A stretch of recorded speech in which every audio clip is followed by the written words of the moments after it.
Hello guys, once again welcome back in my YouTube channel.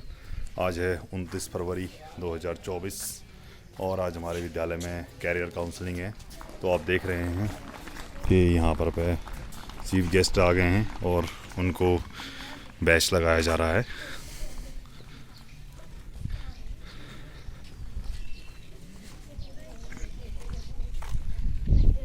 हमारे मध्य उपस्थित श्री सुभाष जी का batch अध्ययन करके स्वागत करेंगे। आदरणीय पदाचार्य महोदय,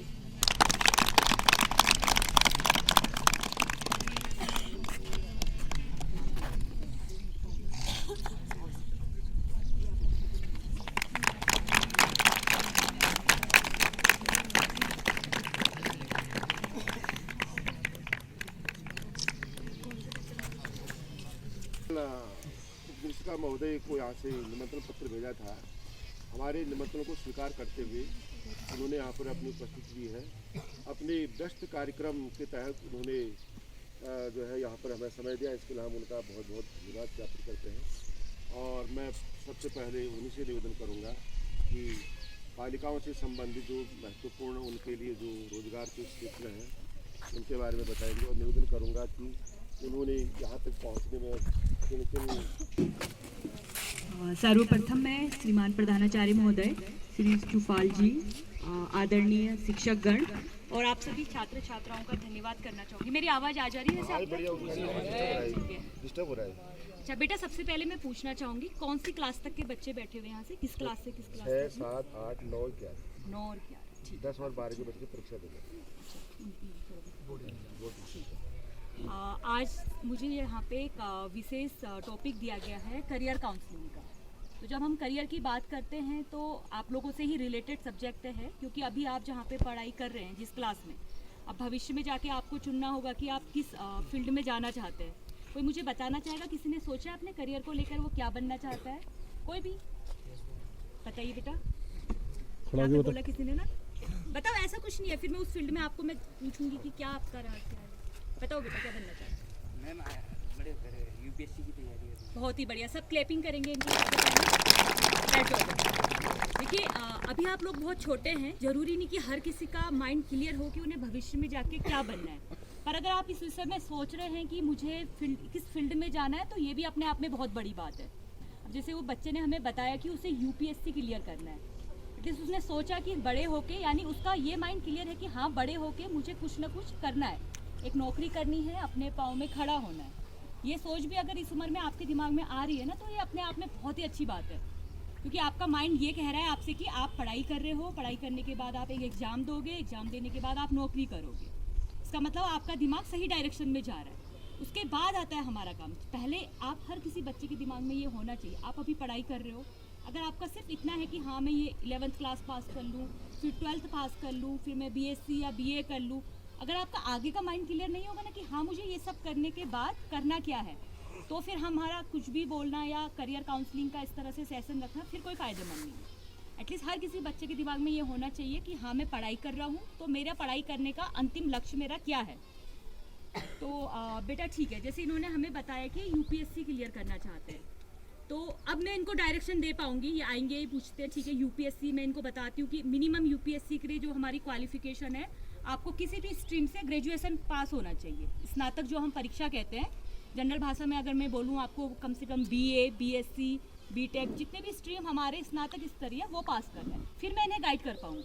ठीक है, तो सबसे पहले हम सभी बच्चों के लिए मैं कहना चाहूँगी, जब हम करियर की बात कर रहे हैं तो आपके दिमाग में एक पॉइंट होना चाहिए कि हाँ मुझे इस पढ़ाई के बाद ये पढ़ाई जो मैं कर रहा हूँ ये कहाँ तक लेके जानी है। ये जब क्लियर हो जाएगा तो फिर हम आपको, देखिए क्लियर तो आपको बहुत सारे लोग कर लेंगे। हो सकता है आपके घर में आपके बड़े भाई बड़े बहन हो, या फिर किसी के मम्मी पापा नौकरी में है, वो है, फिर नौकरी में नहीं भी है, उन्हें पता है कि क्या परीक्षा करके हम कहाँ जा रहे हैं, आपकी टीचर्स हैं, गाइड करने के लिए तो हमारे पास बहुत सारे लोग होंगे। ठीक है, लेकिन फिर आपका ही सबसे इम्पोर्टेंट रोल है। आपका जो अभी ध्यान है इस उम्र में वो होना चाहिए अपनी पूरी पढ़ाई पर, अपने आगे की चीज़ों पर। कोई हो सकता है खेल में आगे जाना चाहे, कोई हो सकता है कोई पुलिस में जाना चाहे या आर्मी में जाना चाहे। स्ट्रीम हमारे पास बहुत सारे हैं। ऐसा नहीं है कि आज मैं ये बात करूँ कि महिलाएं हमारे पास, बच्चियाँ हमारे पास हैं, या आप हो छात्र, आप लोगों के लिए ऐसा नहीं है कि कोई ऐसा फील्ड हो जहाँ लड़कियाँ नहीं जा सकती। है ना। अब तो एयरफोर्स में भी लड़कियां हैं, हमारी आर्मी में भी लड़कियां हैं। तो बस आपको ये सोचना है कि आपने करना क्या है। गाइड करने के लिए आपको बहुत सारे लोग मिलेंगे। अब जो मैं मेन बात, क्योंकि मैं पुलिस डिपार्टमेंट से हूँ, कानून व्यवस्था हम लोग देखते हैं, तो मैं करियर काउंसलिंग के संबंध में अगर आपको बताना चाहूँगी पुलिस डिपार्टमेंट का, तो बच्चों अगर आप में से कोई पुलिस विभाग में जाना चाहता है, तो जो जनरली है हम लोग 4 तरीके से किस पुलिस विभाग में भर्ती हो सकते हैं। 4 एग्जाम आपको, आप इसमें से कोई भी एक एग्जाम सिलेक्ट कर सकते हैं। सबसे पहला एग्जाम कोई बताना चाहेगा? सबसे हम जो फर्स्ट अगर हम चाहें तो हम कहाँ से भर्ती हो सकते हैं पुलिस विभाग में? आरक्षी पद का जो है हमारा कांस्टेबल पद का एग्ज़ाम जो होता है वो हम सबसे स्टार्टिंग पे रखेंगे। अगर आप किसी भी मीडियम से इंटरमीडिएट पास हैं, स्ट्रीम कोई भी हो सकता है आपका, चाहे आपने आर्ट्स सब्जेक्ट लिए हो या साइंस सब्जेक्ट लिए हो, इंटरमीडिएट है, एज ग्रुप है उसमें 18 से लेकर 28 वर्ष तक, तो आप दे सकते हैं आरक्षी पद का एग्ज़ाम। ये सबसे बेसिक हमारा एग्ज़ाम होता है। फिर जो हम सेकंड पुलिस विभाग में भर्ती होना चाहते हैं, तो फिर हम भर्ती होते हैं दरोगा पद के लिए, जिसे हम सब इंस्पेक्टर कहते हैं। इसलिए भी डायरेक्ट टेस्ट होता है, और इसके लिए हमारी जो क्वालिफिकेशन है वो मिनिमम है, आपको ग्रेजुएशन होना चाहिए किसी भी स्ट्रीम से, ठीक है। फिर जो हमारा थर्ड स्टेप आता है वो थोड़ा एक और अपर लेवल पे आएगा, हमारा UKPSC का एग्ज़ाम होता है, उत्तराखंड लोक सेवा आयोग जिसे आयोजित करता है। उस लेवल पे अगर आप उसे पास करते हो तो आप CO जो हमारा सर्कल ऑफिसर हम कहते हैं, उस पद पे आप डायरेक्टली भर्ती होते हैं। और तीसरा, जैसे उस बच्चे ने हमें बताया, UPSC अगर आप क्लियर करते हैं, IPS का आपको एक पद मिलता है, तो उसके माध्यम से भी आप पुलिस के विभाग में आ सकते हो। ये तो बात हो गई हमारी एक करियर को लेकर। लेकिन जो मेरा मेन टॉपिक है वो ये है पुलिस विभाग में होने के नाते, कि अगर आप एक अच्छा करियर चाहते हो तो उसके लिए क्या इम्पोर्टेंट है, कैसे आपको क्या परिवेश में रहना है, कैसा आचरण करना है जिससे आप अपना लक्ष्य प्राप्त कर सको। तो मेन मेरा ये है कि अभी आप बहुत ही ज़्यादा कोमल आपका दिमाग है, मिट्टी का सांचा होता है ना, बर्तन हो आप अभी एक नाजुक मिट्टी के, आपको जिस तरह से ढाला जाएगा आप भविष्य में वैसे ही बन जाओगे। आए दिन मैं देखती हूँ कि जो छोटी उम्र के बच्चे हैं उनको किसी भी प्रकार के अपराध में लिप्त करना या उस अपराध से प्रभावित करना है ना, बहुत आसान होता है, क्योंकि अभी आपका दिमाग बहुत कोमल है। अगर आपको कोई बड़ा आपकी उम्र से या फिर कोई आपका ही ऐसा साथी है जो कि अपराध में लिप्त है, वो बहकाता है, तो आप इजीली बहक जाओगे, और अगर आप अपराध की दुनिया में चले जा रहे हो तो फिर करियर वहीं पे स्टॉप हो जाएगा, ठीक है। तो मेनली आपको क्या करना है कि किसी भी अपराध में लिप्त नहीं होना है, पहली बात, ठीक है। और दूसरी बात है कि किसी भी अपराध का पीड़ित भी नहीं होना है। अगर आप इनमें से एक भी पॉइंट मिस कर जाओगे ना, अगर आप किसी अपराध के पीड़ित बन जाते हो या आप कोई अपराध करते हो, तो आपका करियर वहाँ से बहुत ज़्यादा इफेक्ट होगा। हो सकता है कि रुक जाए आपका करियर, आगे आप कुछ कर ना पाओ। तो इसलिए इन 2 चीज़ों का ख्याल रखिएगा। पहली बात मैंने क्या कही, कोई अपराध नहीं करना है। तो अपराध इस उम्र के बच्चों में आप मुझे बताना चाहोगे कि अपराध करने का क्या मतलब होगा, कैसे आप उसमें लिप्त हो सकते हो। बच्चे हैं हमारे पास, बहुत सारे छात्र बैठे हुए हैं। बेटा आप लोग बताना चाहोगे कि मैं अपराध में शामिल होने के लिए मैं जो कह रही हूँ कि आपके करियर पे इफेक्ट पड़ेगा, क्या क्या चीज़ें हो सकती है उसमें? किसी के दिमाग में कुछ आ रहा है? क्या क्या अपराध हो सकता है ये पूछिए मैम आप। मतलब कि जिसमें आप शामिल हो सकते हो और उसका इफेक्ट आपके करियर पे पड़ेगा कहीं ना कहीं। कोई भी एग्जाम्पल दो, आपको पता होगा, आपकी उम्र के बड़े भैया लोग वो देखते होंगे। कोई छोटा सा एग्जाम्पल देगा मुझे, दिमाग में आ रहा है कुछ? बोल जोर से। बोलो आप बच्चे, बेटा आप बताओ, आप बीच में ये तीसरे नंबर पे नॉर्मली बताओ, आप क्या समझते हो उससे कि अपराध में शामिल होने से क्या समझा? मैम चोरी हो सकता है। चोरी, मर्डर तो बाप रे, ये तो सीधे सीधे पहुंच गया, तो बड़ा तीन केस स्टेप है। आगे पहुंच गया। ये तो बहुत बड़ी बात है बेटा, ये तो फाइट करने से सबसे बड़ा सर ने बोला नशा, जो इस उम्र के बच्चों में हम लोग देख रहे हैं आजकल। चोरी का रीजन भी एक नशा है। आजकल हम देख रहे हैं कम उम्र के बच्चे, 12 साल से लेकर 18 साल तक के बच्चों को हम चोरी में पकड़ते हैं। अब वो चोरी करने के पीछे कारण क्या है? ऐसा नहीं कि वो लोग बच्चे बहुत गरीब घर से आ रहे हैं, उन्हें पढ़ाई के लिए चोरी करनी पड़ी, ऐसा कभी नहीं होता।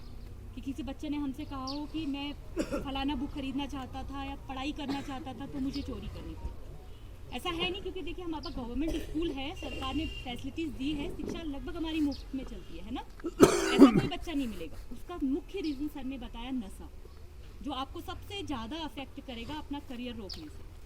किसी भी तरह से अगर आप किसी भी नशे की गिरफ्त में चले जाओ, ऐसा नहीं है कि लड़कियों में नहीं है, लेकिन यहाँ पहाड़ों में बहुत कम है इस उम्र के बच्चों में, लड़कों की अपेक्षा, है ना।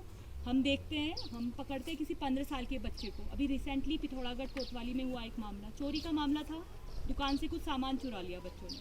ढूंढते ढूंढते जब वो लोग पहुंचते हैं तो छात्रावास में रहने वाले, जो छात्रावास है वहाँ पे रहने वाले कुछ 14 से 15 साल के बच्चे हैं वो 3-4, अब उनको क्या ज़रूरत थी इस उम्र में चोरी करने की, बताइए। उन्हें नशे की लत लग गई थी। अब नशा मुफ्त में नहीं आएगा, सामने वाला कोई ऐसा इंसान होगा, चलो ठीक है, पहली बार हो सकता है आप अपने दोस्तों के प्रभाव में आके या अपने से जनरली अपने से बड़ी उम्र के लड़कों के प्रभाव में आके होता है, चल कोई बात नहीं, एक बार पी ले कुछ नहीं होता। फिर वो एक बार, दो बार, फिर तीन बार, फिर आदत पड़ती है। और जब आदत लग गई नशे की तो फिर आप किसी भी तरह से उसे खरीदना चाहोगे, फिर करते हो आप अपराध, आप करोगे। सबसे ईजी चीज़ हो जाती है उसके लिए चोरी करना। उन्हें ये मतलब नहीं कि वो सोना चुरा रहे हैं या एक छोटा सा कोई नलका उठा के ले जा रहे हैं, उन्हें बस ये है कि ये सामान हम बेच दें, 50-60 रुपये मिल जाए, 100-200 हम इतने का नशा ले लेंगे, बस बात खत्म। तो अब बताइए, क्या वो बच्चा जो चोरी में लिप्त है या नशे में लिप्त है, उसके लिए हम एक उज्जवल भविष्य सोच सकते हैं? ऑफकोर्स वो पढ़ाई नहीं करेगा। जो टाइम उसे 5 घंटे पढ़ाई में देने थे उसने उसमें से 3 घंटे इन सब कीजिए किसी तीसरे के लिए। कई बार मैंने देखा है कि कम उम्र के बच्चों का इस्तेमाल करते हैं बड़े अपराधी, क्योंकि उन्हें पता है कि अगर मैं ये काम करूँगा, पुलिस ने मुझे पकड़ लिया तो मुझे तो सीधे जेल होनी है। चलो ये नाबालिग है तो इतने में छूट जाएगा, है ना, या फिर मैं इसको फंसा दे रहा हूँ तो इसमें तो ज़्यादा कोई ध्यान नहीं देगा, बच्चा है छूट जाएगा, या एक तरह से माध्यम बनाते हैं वहाँ। तो कोई भी ऐसा बड़ा इंसान अगर आपको बरगलाता है कि आप ये खरीद के ला दो, शराब की बोतल ला दो या कुछ भी, ये भी एक तरह का अपराध है, बच्चों से नहीं मंगाई जा सकती ये सारी चीज़ें। तो आपको क्या करना है, अपने किसी भी भरोसेमंद इंसान से वो बात करनी है, भले आपके टीचर्स हो, भले हम में से अगर आपको किसी से ऐसा लगता है कि बात करनी है, आप आ सकते हो बेशक, है ना, या अपने घर में किसी सयाने से, बड़े से, दोस्तों से, पर अपने आप को एक तरह से खुद को मजबूत बनाना है कि नहीं, मैंने ये सब नहीं करना। क्योंकि देखो, अब मैं ये नहीं कह सकती कि आपके परिवार वाले, आपके पेरेंट्स हमेशा आप पे नज़र रखें, वो भी आपके घर में काम करे, हो सकता है मम्मी हाउसवाइफ है तो वो बेचारी दिन भर घर में लगी रहती होंगी, फिर उन्हें घास, अगर गाय है तो घास काटने भी जाना है, वो कैसे 24 घंटे आप पे नज़र रखेंगे। तो आपको खुद में ही आत्मविश्वास लाना है कि नहीं, मैंने किसी भी प्रकार के अपराध में सम्मिलित नहीं होना है, ठीक है। अगर आप इस सब चीज़ों से दूर रह रहे हो, फिर नेक्स्ट स्टेप में आप सोचते हो कि भाई मेरे को पढ़ाई करनी है या खेल कूद में जाना है, ठीक है। पहली बात तो हो गई कि हमें अपराध नहीं करना है। अब मैंने दूसरी बात बोली थी, अपराध का शिकार भी नहीं होना है। अब मान लीजिए मैं किसी बच्ची की बात करती हूँ, यहाँ पे एक बच्ची है जो घर से स्कूल के लिए आती है पढ़ाई करने के लिए। अब बीच में एक लड़का है जो उस पर कमेंट्स करता है, कोई भी अश्लील कमेंट हो सकता है जिससे उस प्रभावित हो रही है, ठीक है। ये इतनी सी बात नहीं है कि उसने कमेंट कर दिया और बच्ची स्कूल आके पढ़ाई कर लेगी, बिल्कुल नहीं। उसके दिमाग में उस कमेंट का जो प्रभाव है ना बेटा, वो कम से कम 5-6 घंटे या दिनों या महीनों तक रह सकता है कि ये मेरे साथ क्या हो गया। उसका ध्यान नहीं लगेगा पढ़ाई पे, सर अपना पढ़ाई करा रहे होंगे, लेसन पढ़ा रहे होंगे, पर उसके दिमाग में जो उसके साथ अपराध घटित हुआ है वही घूम रहा होगा। ऐसा किसी ना किसी ने फील किया होगा, हम भी, मैं भी आपकी उम्र की जब थी, होता है किसी ने कमेंट कर दिया या किसी ने धमका दिया, एक डर बैठ जाता है मन में, पढ़ाई में ध्यान हमारा नहीं लगेगा।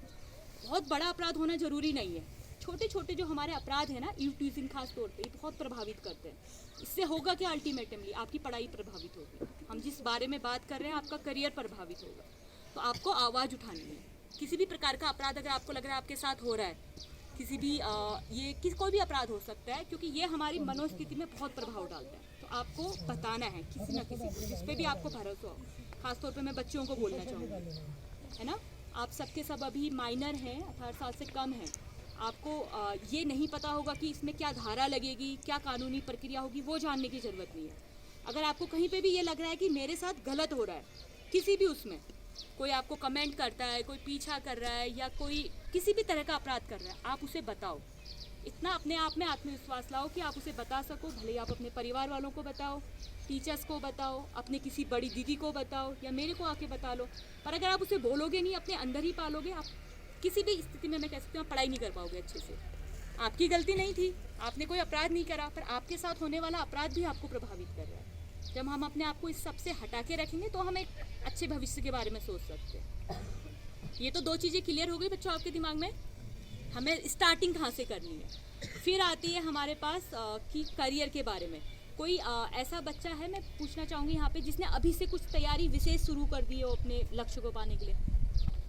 कोई कुछ बनना चाहता है और उसने अभी से उसके बारे में सर्च करा हो या फिर वो कुछ कर रहा हो, एक छोटा सा स्टेप भी। ऐसा है कोई भी बता लो बेटा। ऐसा कुछ नहीं है कि हाँ मैंने सोचा। बात है कि आप सबके बीच में खड़े उठ के बोल रहे हो। सबसे बड़ी हिम्मत तो यहीं पे लानी पड़ती है ना। होंगे बहुत सारे बच्चे, मुझे पता है, मैं भी आपके दौर से आई हूँ, हम उठ नहीं पाते, हम बोल नहीं पाते, है ना। बताओ बेटा, क्या आपका बनने का सपना है? Sports person, very good. आप किस स्पोर्ट्स में जाना चाहते हैं? अभी मेनली क्रिकेट पे मेरा ज़्यादा फोकस है, क्रिकेट तो में। मैं सुबह उठ के रनिंग करता हूँ एंड मैं स्कूल से बॉल भी ले गया था एंड काफ़ी सारे इक्विपमेंट्स ले गया था जिससे मैं प्रैक्टिस करता हूँ घर पे। तो तालियां बजाइए इनके लिए पहले बैठो बेटा, वेरी गुड। देखो उन्होंने शुरुआत कर ली, कहीं ना कहीं वो आप में से जिसने शुरुआत नहीं करी है उससे एक स्टेप आगे बढ़ गए, है ना। ऐसा नहीं है कि आप सबको अभी जैसे अपनी ये वाली पढ़ाई छोड़ के एकदम से नई चीज़ में कूद जाना है, ऐसा नहीं है। बट अगर आपको ऐसा लगता है कि आप एक स्पोर्ट्स पर्सन बनना चाहते हो तो आपको फिट तो अभी से रहना है ना। हमारे यहाँ की बालिकाएं हैं जिन्हें नेशनल लेवल पर वॉलीबॉल एक बार उठना चाहेंगे वो इनको अब स्वयं खड़ा होकर बताना चाहिए। नहीं सर, ये है ना जब मैं थी इनकी उम्र की, मैं खुद बोलना चाहती हूँ कई बार ये सबसे पहले और कौन है बताइए। नहीं आई है, और भी है, कुछ उठो और भी थे। नहीं आई है। वहाँ बहुत अच्छा था हाँ। और वहाँ हमको मतलब जब हम खेले थे हमको वहाँ मतलब बहुत चीज़ें पता चली कि मतलब कैसे खेलते हैं और कितना होता है। मतलब एक अनुभव में आपसे ये पूछना चाहूँगी कि हट के जब आपको बुलाया जाता है मंच पे, किसी चीज़ में सम्मानित किया जाता है, मान लो आप किसी स्पोर्ट्स में हो, फर्स्ट सेकंड थर्ड आ रहे हो, तो वो फीलिंग कैसी लगी आपको? तो मैम बहुत अच्छी लगी ना, किसी भी चीज़ से ज़्यादा अच्छी, है ना। चलिए पहले तो आप भी बेटा सब स्पोर्ट्स में हो। पीछे वाले स्टेट लेवल पर स्टेट चैंपियन है, ये नेशनल लेवल पर चले। एक चीज़ जो मैं आपसे कहना चाहूँगी ना बेटा, पहले तो आप सब बहुत तारीफ़ के हकदार हो कि आप इस क्षेत्र में आगे बढ़ रहे हो, लेकिन जो आपने वो फील किया होगा ना जब आपको मंच पे बुलाया होगा और सम्मानित किया होगा, वो एक जो कॉन्फिडेंट और जो खुशी आई होगी, सम्मान अलग था किसी भी चीज़ से ज़्यादा। अच्छा, बहुत अच्छा फील हुआ होगा बेटा, बहुत बढ़िया। ठीक है, ये जो सम्मान होता है ना बेटा, ये जो खुशी होती है ये अलग ही लेवल की होती है। ये जब आप फील करते हो ना, जब आपको जैसे ऐसे मंच बैठा होता है, आगे बुलाया जाता है, पुरस्कार दिया जाता है, या आपके बारे में इस तरह से दो शब्द सर बोल रहे हैं जैसे, तो ये पाने के लिए आपको थोड़ी मेहनत तो करनी पड़ेगी, पर जब उस पोजीशन पे आप पहुंच जाओगे ना, उससे बेहतर इस दुनिया में कुछ नहीं है। हमारे जो गुरुजी थे वो हमसे कहते थे ना बेटा, जिस दिन तुम अपने पाँव में खड़े हो जाओगे तो तुम्हारे माँ बाप को तुम्हारे पैदा होने से ज़्यादा खुशी होगी। जिस दिन तुम पैदा हो उस दिन कितना खुश होते हैं मम्मी पापा। नामकरण संस्कार होता है हमारे यहाँ, पूरे गांव को बुलाया जाता है, मिठाई खाना, वो बेचारे बहुत खर्चा करते हैं, खुशी तो है उनकी, बट उससे ज़्यादा वो उस दिन खुश होंगे ना जब आप अपने पाँव में खड़े हो जाओगे। कहते हैं ना, अगर अपने बच्चे जो संतान है वो अच्छे पोजीशन पे आ जा रही है या अच्छी हैं, तो आजकल माँ बाप का जीवन उसी में सफल हो जाता है। तो ये जो खुशी, जो सम्मान इनको मिला है ना, ये हर बच्चा हकदार है इसका, और आप मेहनत करोगे तो आपको भी मिलेगा। जब आप कुछ करते हो ना बेटा, सबसे पहली चीज़ जो उसके साथ आती है वो है कॉन्फिडेंट। मैं अभी यहाँ पे बोल रही हूँ, जैसे अभी मैंने आपसे पूछा, बच्चे नहीं खड़े हो पाए क्योंकि ये जो उम्र है ये घबराहट की उम्र भी होती है, डर लगता है चार लोगों को देख के। आज मैं हूँ, मैंने भी प्राइमरी स्कूल से पढ़ा, फिर मेरी GGIC से और सरकारी कॉलेज से मैंने आगे की पढ़ाई करी है। बट जितना मैंने पढ़ाई करी होगी ना, पूरा ग्रेजुएशन करने तक, जब तक मैं नौकरी पे नहीं लगी, मेरी हिम्मत नहीं थी कि मैं ऐसे मंच पे आके इतने सारे बच्चों को, बच्चे हो आप लोग तो, बड़े लोगों को भी हम डील करते हैं, मैं बात कर पाऊँ। पब्लिक डीलिंग कहते हैं ना, मैंने पुलिस में आके भी सीखी कि लोगों से बात कैसे करनी है। ये कॉन्फिडेंट कहाँ से आया मेरे में? कुछ अलग से तो सिखाया नहीं, पुलिस में आने के बाद तो हमें दौड़ भाग सिखाई, धाराएं पढ़ा दी। ये कॉन्फिडेंट आया जो मैं अपने पाँव में खड़ी हो गई। जब मैंने नौकरी प्राप्त कर ली, मुझे लगा हाँ मैं भी कुछ हूँ, समाज में मेरी एक थोड़ा सा इज्जत है, लोग पहचानते हैं। वो कॉन्फिडेंट खुद आता है, अंदर से आता है, दिल से, है ना। और ख़ास तौर पे महिलाओं के लिए तो मैं कहना चाहूँगी बेटा, आपका पाँव में खड़ा होना बहुत ज़रूरी है। वर्तमान जो हमारी समाज की स्थिति है, हमारे पास एक महिला आएगी, घरेलू हिंसा का शिकार है, अगर वो अपने पाँव में खड़ी है ना, तो वो इजीली बोलती है कि चलो ठीक है, मेरा पति मेरे को मारता पीटता है या मैं परेशान हूँ, चलो मैं तलाक ले लेती हूँ, मेरे पास आर्थिक स्थिति की दिक्कत नहीं है, पैसे तो मैं कमा रही हूँ। लेकिन एक महिला है जो नहीं पैसे कमा रही है, घरेलू हाउसवाइफ है, तो वो चाहकर भी वो पूरी स्थिति से बाहर नहीं निकल पाएगी, क्योंकि उसको ये समस्या है कि अगर वो इसको छोड़ेगी तो आगे कैसे चलाएगी, अपना खर्चा कैसे चलाएगी, क्या खाएगी क्या पिएगी। मेनली जो हम देखते हैं ना, आर्थिक रूप से अगर कोई महिला स्वतंत्र नहीं है तो अपराध का ज़्यादा शिकार होती है, क्योंकि उसको पता है अगर वो उसको छोड़ेगी, अगर कोई बुरा आदमी है या किसी भी परिस्थिति में अगर वो कहीं कुछ झेल रही है, तो उसको अपने खर्चा पानी चलाने के लिए दिक्कत आ जाएगी, है ना। तो बेटा आप लोगों को, महिलाओं को खास तौर पे अगर अवसर मिल रहा है, परिवार वाले सपोर्ट कर रहे हैं, इतने अच्छे अध्यापक हैं आपके बीच में, तो ये आपकी नैतिक जिम्मेदारी है कि आप अपने पाँव में खड़े हो जाओ। चाहे आप कुछ भी करो, कोई भी चीज़, कोई किसका दिमाग ये भी हो सकता है कि नहीं मुझे सरकारी नौकरी नहीं करनी, मुझे बिजनेस करना है या कुछ भी करना है, बस मैं ये आप सबसे उम्मीद करूंगी कि आप सब के सब अपने पाँव में खड़े होगे। ऐसा कोई बच्चा मैं चाहती हूँ कि ये ना कहे कि भाई मैं दूसरे पे डिपेंड रहूँ। भगवान ने आपको अच्छी हेल्थ दी है, अच्छा दिमाग दिया है, एक ऐसा परिवार दिया है जो आपको पढ़ाई करने में सपोर्ट करता है। आज से अगर आप अपनी मम्मी लोगों से पूछोगे ना बेटा, आप अपने दादी लोगों से या मम्मी लोगों से, परिवार से वो सपोर्ट नहीं आता था पढ़ाई करने के लिए। पहले क्या माना जाता था कि लड़की ज़्यादा पढ़ लिख लेगी तो क्या होगा, कुछ नहीं, शादी ही तो करनी है। पर अब ये सोच पूरी तरह बदल चुकी है। हम लोग जिस एज से आते थे, हमारे मेरे तो खैर मम्मी लोग बहुत सपोर्टिव थे, लेकिन हमारे साथ ही अगर मैं अपने दोस्तों को देखूँ तो कईयों की शादी काफ़ी जल्दी हो गई थी। लेकिन अब धीरे धीरे जो अब वर्तमान स्थिति में बहुत कम ऐसा है कि माँ बाप चाहेंगे कि जल्दी शादी हो जाए। अगर बच्चा पढ़ रहा है तो माँ बाप मजदूरी करके भी उसको पढ़ाए। अब ये जो सोच है ये पूरी तरह मतलब बदल चुकी है। लगभग 90% घरों से ऐसी शिकायतें हमें नहीं मिलती। तो अब ये आपका फर्ज है कि आप उनको वो करके दिखाइए जिसके लिए वो आप पे मेहनत कर रहे हैं, ठीक है। तो मैं आप सभी से ये उम्मीद करूँगी कि आप लोग अच्छे से पढ़ाई करेंगे। अभी आपका काम सिर्फ इतना है, पढ़ाई करेंगे, अपना एक अच्छा करियर बनाएंगे, पाँव में खड़े होंगे, ठीक है। किसी भी अगर बच्चे को कोई क्वेश्चन है मुझसे करियर को लेकर, इसमें मैं जाना चाहता हूँ या ऐसा कुछ डाउट है किसी को बेटा, ठीक है, अगर होगा तो आप मुझसे पर्सनली आके भी मिल सकते हो। 2 कदम पे हमारा थाना पड़ता है, ठीक है। मैं आशा करूंगी कोई एक बच्चा मेरे पास जरूर आके पूछे। और हाँ, अगर कोई अपराध वाली बात है तब तो आप पक्का आइए, हम बने ही इसलिए, ठीक है। ठीक है बेटा,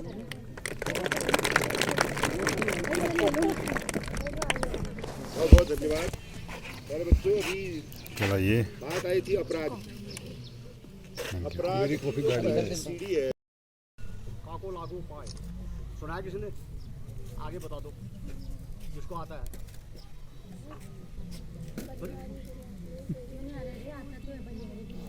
पढ़ाई की आ भी है कॉपी। ठीक है, हो सकता है वो शिक्षक ही जरूरी नहीं है कि गुरु हूँ। हो सकता है कोई स्कूल में गया ही नहीं, आप कहाँ ढूंढोगे शिक्षकों को, है ना। तो जिसने रास्ता बताया है, किसका? गोविंद मतलब भगवान, ठीक है।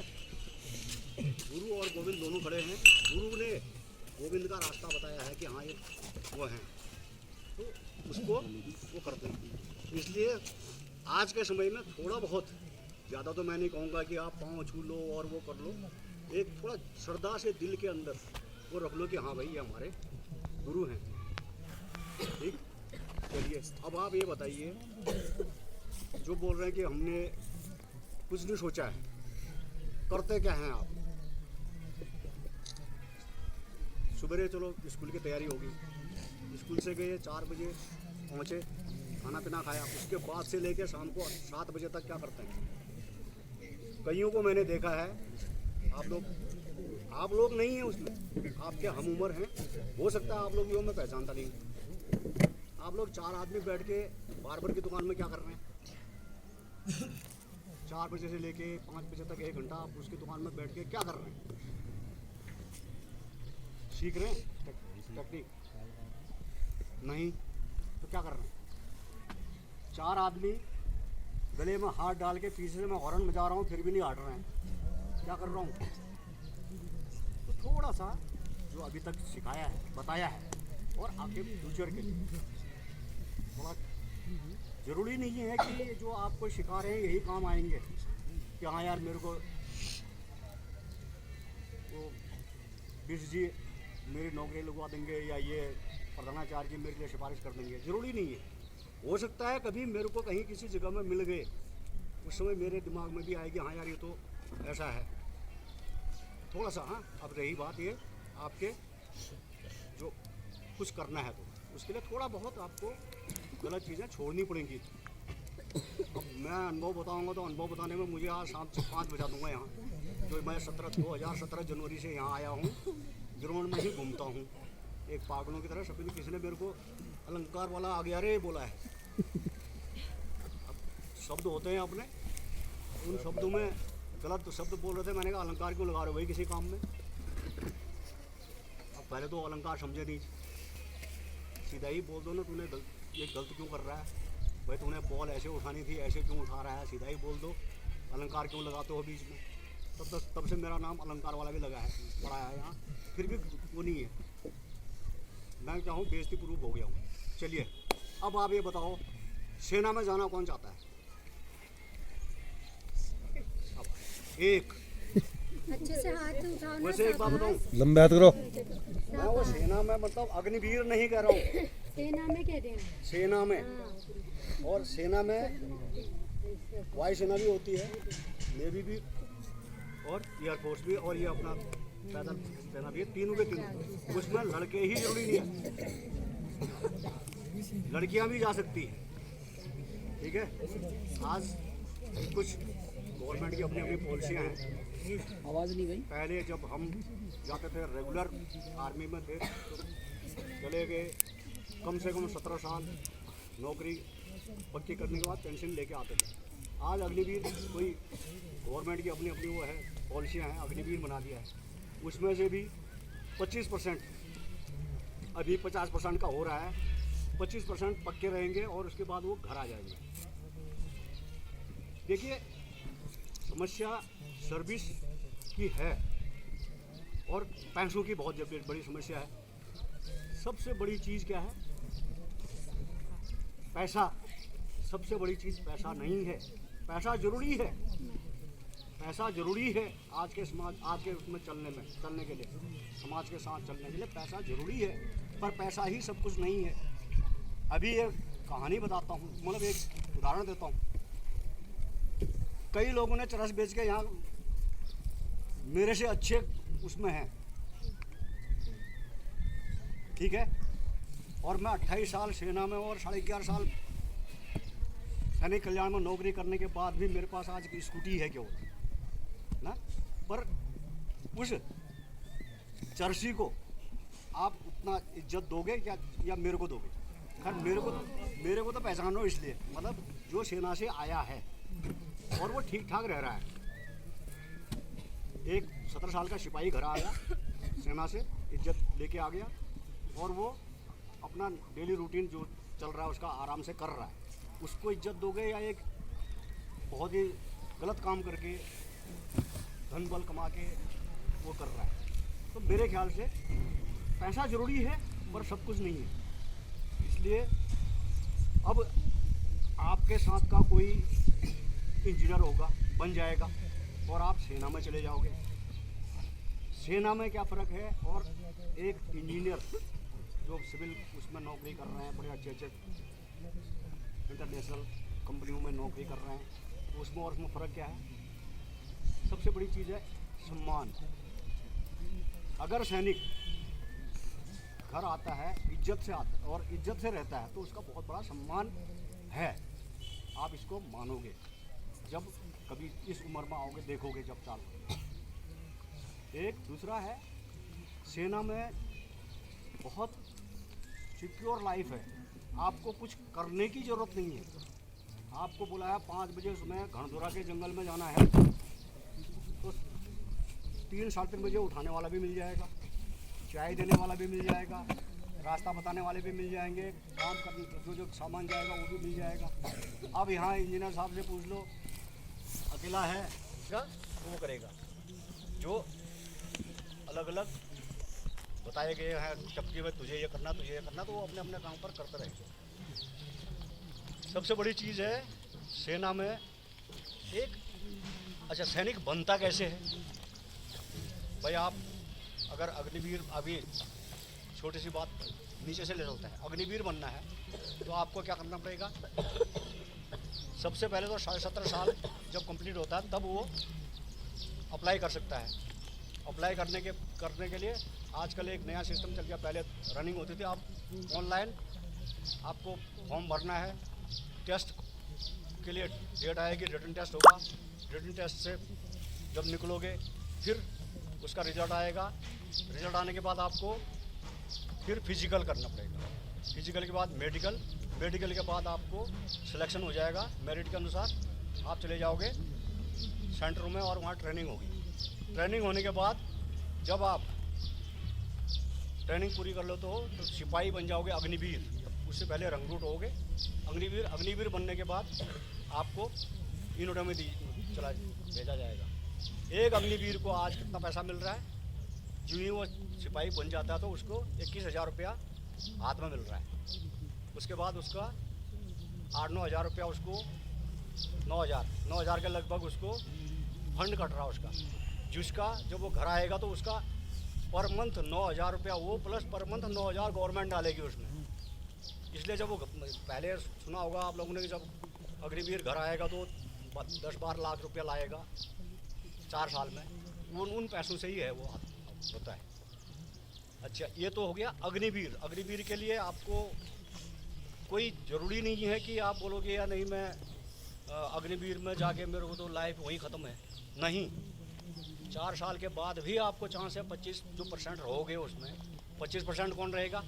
पहले तो सिलेक्शन में जब अग्निवीर के लिए भर्ती की प्रक्रिया में जहाँ 100 की वैकेंसी है वहाँ 10,000 बच्चे हैं, पॉपुलेशन ज़्यादा है तो 10,000 बच्चे जाते हैं। 10,000 में से जो छटके गए हैं 100 आदमी, इसका मतलब कुछ थे वो। अब उस 100 में से भी 25 बच्चे जो पक्के होंगे अग्निवीर से सिपाही बनेंगे पक्के, वो उन 100 में से भी अलग से होंगे, स्पेशल होंगे उसमें से। अब जब वो वहाँ हो जाता है एक, वहाँ से कमीशन भी ले सकता है, ऑफिसर भी बन सकता है। शर्त है इंटर पास होना चाहिए। अच्छा, आप ये बताओ, आप में से कोई ऐसा परिवार का या कोई आप जानते हो किसी को कि यार मेरा वहाँ से सोर्स मिल जाएगा, मैं अगर कमीशन में जाऊँगा तो? है कोई ऐसा सोर्स? या फिर कोई हाँ यार ये मेरा आदमी है कहने के लिए?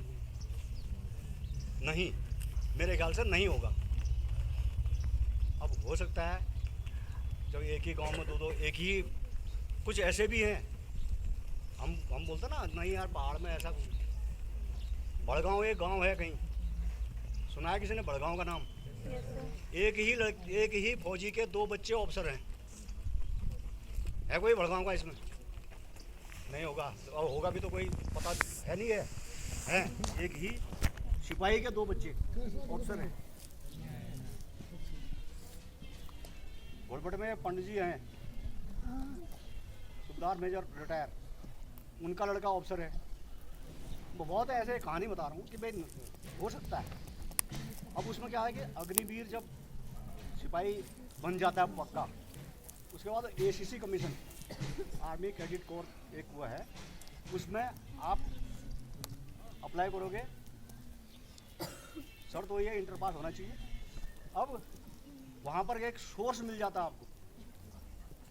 मैं जैसे आप लोग बीस जी के साथ वॉलीबॉल खेलते हो, या कल के दिन प्रिंसिपल साहब आपके प्रधानाचार्य जी कहीं अच्छी जगह में बैठ गए, इनका साथी कहीं है क्लास फेलो या बैच फेलो, वो यहाँ से जा रहे हो तो बोलोगे हाँ यार मेरा एक बच्चा आ रहा है, इसको देख देना। इतना तो हो सकता है।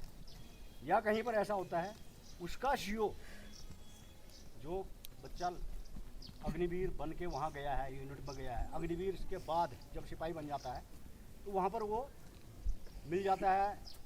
उसका CO कहीं कमीशन जब ये SSB में पहुँच गया, हो सकता है वही जाते हैं, ऑफिसर ही जाते हैं, हाँ यार मेरी यूनिट का आ रहा है, मेरा जवान आ रहा है, वहाँ सोर्स भी मिल जाता है। आप ये मत सोचिए कि अग्निवीर बनेंगे 4 साल बाद घर आ जाएंगे, नहीं। ये थी अग्निवीर। अग्निवीर में आप, ये तो लड़कों के लिए था, अब लड़कियों के लिए भी है। अगर कोई जाना चाहे, हर जगह है। CMP एक मिलिट्री पुलिस, जैसे यहाँ ये सिविल पुलिस है, वैसी आर्मी की भी पुलिस होती है। उसमें तो बहुत ज़्यादा जाते हैं। सिग्नल में है, EME में है। अब उसका जैसे सिग्नल में जाओगे तो थोड़ा टेक्निकल होना चाहिए, इंटच में होना ही चाहिए। वैसी नर्सिंग में है। तो ये तो है नीचे लेवल में। अब है कोई ऑफिसर बनने के लिए है, हर किसी का वो होना चाहिए, एम होना चाहिए कि हम पिताजी क्या थे, फौजी थे, बूबू क्या थे, फौजी थे, मैं भी कहाँ जाऊँ, फौजी जाऊँ, नहीं। बस वो भी करना चाहिए।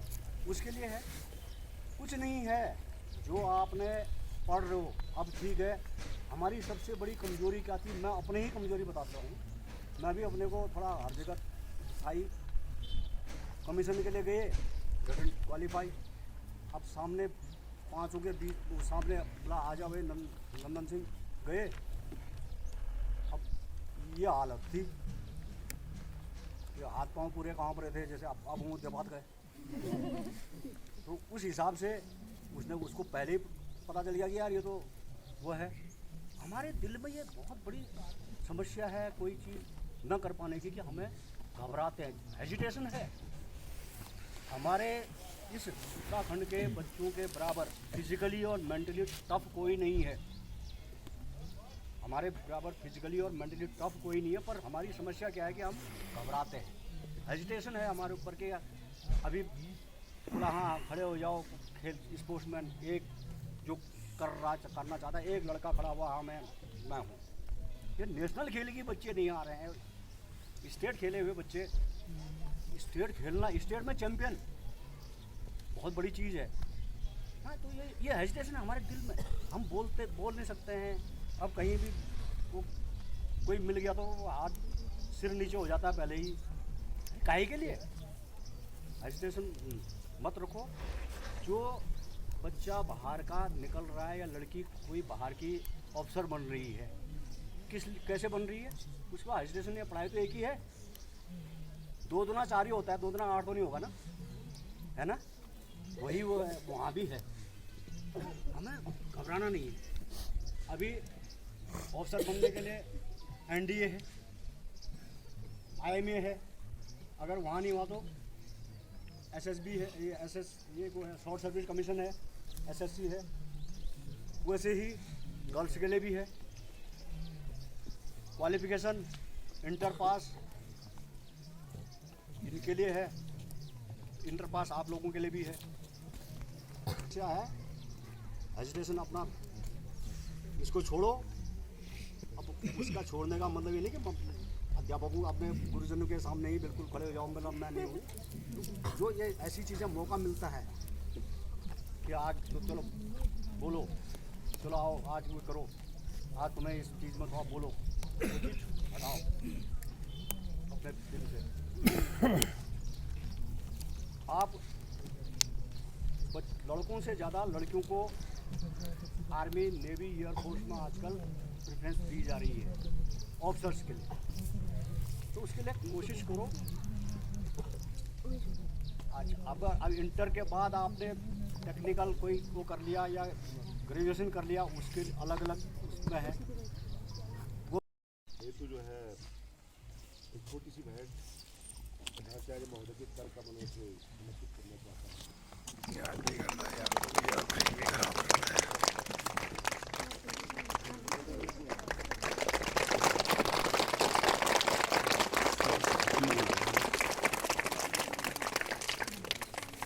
धन्यवाद। पुनः आदरणीय तुषार जी जो समय समय पर हमारा मार्गदर्शन करते रहते हैं, उनको उनके लिए जो है रिपोर्ट है।